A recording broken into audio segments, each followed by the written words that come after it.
साथियों, सहायक आचार्य का कट ऑफ जारी इसलिए भी कह सकते हैं जो हाल जेएसएससी सीजीएल का हुआ कहीं सहायक आचार्य की भी ना हो जाए, इसलिए हमने दोबारा से कट ऑफ बताने का प्रयास किया है। दोस्तों, चैनल में नया है तो चैनल को जरूर से सब्सक्राइब कर लीजिएगा और वीडियो आपको अच्छा लगे, यदि आपको लगता है कि जो मेरा अभी कट ऑफ जो मैं बताने वाला हूँ वो एक्चुअल में सही है या गलत है तो आप हमें जरूर से कमेंट करिएगा। दोस्तों, आइए देखते हैं क्या जो सहायक आचार्य का जिसका जजमेंट आने वाला है, जो कोर्ट सुप्रीम कोर्ट ने रिजर्व रख लिया है, रिजर्व रखने से फायदा किसको हो रहा है, सरकार को हो रहा है या हमें हो रहा है या सुप्रीम कोर्ट को हो रहा है। मेरा कहने का मतलब ये है कि कहीं ऐसा तो नहीं कि जब तक कोर्ट रिजर्व रखे हुए तब तक अंदर ही अंदर कुछ बातें हो रही है, और यदि हो रही है तो फिर दिक्कत होने वाली। दिक्कत किनको नहीं होगा तो वो है पारा शिक्षक पारा बंधुओं का। चूंकि इसमें तो रिजर्व है, उसके पारा शिक्षक बंधुओं के अलावे कोई दूसरा उसमें आ नहीं सकते हैं, ठीक है।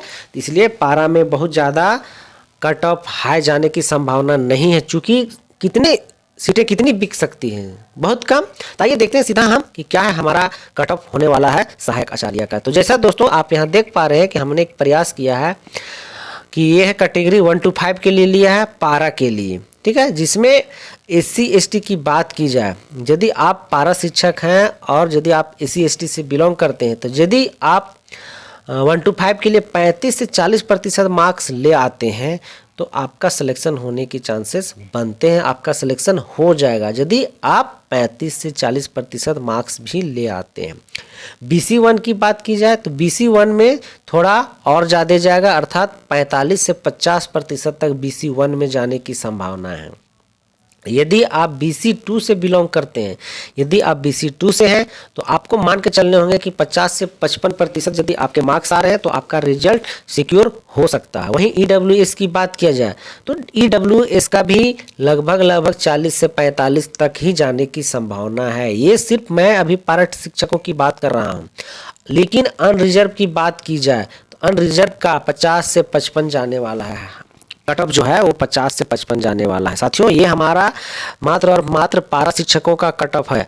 अभी आप नन पारा की मैं बात नहीं कर रहा हूँ, नन पारा की बात मैं अगले वीडियो में जरूर करूँगा, चूँकि अभी मैं वस्तु स्थिति से अवगत हो रहा हूँ क्या हो रहा है क्या नहीं हो रहा है। आप यहाँ देख पा रहे हैं कि 6 to 8 यहाँ 5 लिख दिया गया, लेकिन आप मान के चलो 6 to 8 का लैंग्वेज का जो हमने कट ऑफ बनाने का प्रयास किया वो है SC ST का, इनका भी 35 से 40% लैंग्वेज का। यदि आप पारा शिक्षक हैं और आपके मार्क्स अगर 35 से 40% आ रहे हैं तो आप सिक्योर हो सकते हैं। BC1 की बात की जाए तो 45 से 50%, यदि आपके मार्क्स 45 से 50% बन रहे हैं तो भी आप सिक्योर सेफ जोन में माने जाते हैं। BC2 की बात की जाए साथियों तो BC2 और BC1 लगभग 45 से 50% मार्क्स आने पे आप सेफ जोन में माने जाएंगे। वहीं अगर सब कुछ सही रहा EWS का भी 40 से 45% मार्क्स में सिलेक्शन हो जाएगा। लेकिन अनरिजर्व की बात की जाए तो आपको हर हाल में 50 से 55% मार्क्स लाने होंगे। यदि आपके 50 से 55% मार्क्स आ रहे हैं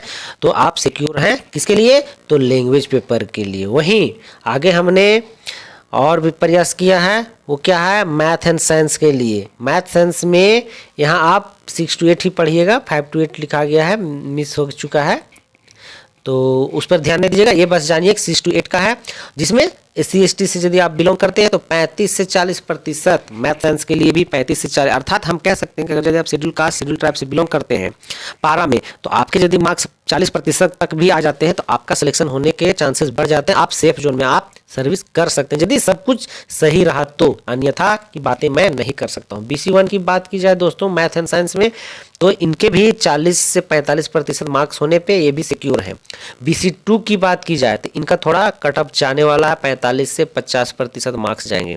वहीं मैं EWS की बात करूं तो लगभग सभी में, चाहे मैथ साइंस हो चाहे सोशल साइंस हो या फिर लैंग्वेज हो या फिर जनरल में है, EWS के हैं तो आपके लगभग 40 से 45% यदि आपके मार्क्स आ जा रहे हैं पारा में तो आप सिक्योर हैं, सेफ जोन में। अगर अनरिजर्व की बात करूं मैथ एंड साइंस में तो 50 से 55% आपके मार्क्स लाने होंगे। यदि इससे आपका कम है तो आप फिर मत सोचिए, नहीं होने वाला है, क्योंकि सीट भी बहुत ज़्यादा नहीं है, लेकिन क्या है, कंपटीशन तो है, क्योंकि सब जान रहे हैं कि सब आपस में भाई बंधु हैं, सब पढ़े लिखे हैं। वहीं साथियों सोशल साइंस की बात की जाए पारा की, सोशल साइंस में यदि शेड्यूल कास्ट शेड्यूल ट्राइब की बात की जाए तो 45 से 40% में वो भी सेफ जोन में माने जा रहे हैं। BC1 की बात की जाए सोशल साइंस में तो 45 से 50% यदि आपके मार्क्स आ रहे हैं तो भी आप सेफ जोन में। BC2 की बात की जाए तो ये भी 45 से 50%, लेकिन वहीं अगर EWS है तो थोड़ा उनका कट ऑफ कम जाने वाला है। पारा में 40 से 45% भी मार्क्स आ रहा है। अगर EWS से आप हैं तो आपके सिलेक्शन होने की संभावना बढ़ जाती है। लेकिन अनरिजर्व की बात की जाए तो आपको कम से कम 50 से 55% मार्क्स लाने होंगे सोशल साइंस में। तो दोस्तों ये जो हमारा कट ऑफ है वो सिर्फ और सिर्फ पारा बंधुओं के लिए है। यदि पारा आप भी पारा बंधु हैं तो आप एक बार मिला के देख लीजिएगा कि आपका कितना स्कोर जा रहा है, उसी हिसाब से फिर आपका सिलेक्शन होने के चांसेस है। और यदि जो भी पारा बंधु आकलन का एग्ज़ाम नहीं लिखे हैं वो आपको पता है कि 5 तारीख को 5 जैन को क्या है आकलन का एग्जामिनेशन है। आप पास होइए और फिर से आपका जो 10% मानदेय बढ़ने हैं वो बढ़ जाएंगे। दोस्तों आप हमारा पिछला वीडियो जरूर देखिएगा, उसमें हमने एक डेटा दिया है जिससे आपको एक क्लियर हो जाएगा कि किनको कितने मानदेय मिल रहा है, किस फिक्स रेट पर मानदेय मिल रहा है। दोस्तों यदि आपको मेरा इस कट ऑफ पे कोई शंका है तो आप हमें जरूर कमेंट करिएगा।